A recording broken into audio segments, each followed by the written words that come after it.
তারা তোমার কাজে কারেকশন দিতে পারবে না। আর এগুলো তো অনেক স্টাবলিশ সিস্টেম। এই চেয়ারম্যান কইছে হয়ে যাবে না কোনো কিছু বোর্ডে। কারণ আমার এত কিছু আমি চিন্তা, বেতনটা দেয় নাই তখন আমি ইন্টারভিউ দিতে গেছি বা আমি কনভারসেশনে গেছি, নাহলে আমি হয়তো এরকম দেই পর্যন্ত বানাইছি না না না তুমি কাছে যে ফয়সাল সব তো কভার করে রাখছে।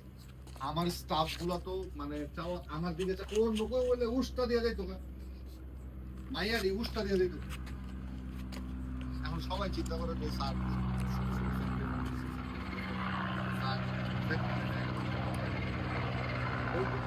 কেন থাকবে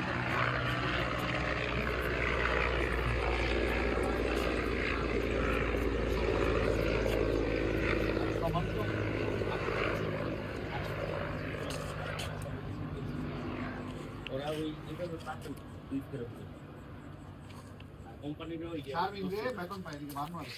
শারমিন রে 70,000 টাকা দিয়ে আছে তুমি আছো মা আছো আছো বাবা হেই হেই কামান কি রে লক্ষ্মী বাবু তা এটা কে লক্ষ্মী বাবু দেখি তো তোমাকে হাউ সুইট ইউ আর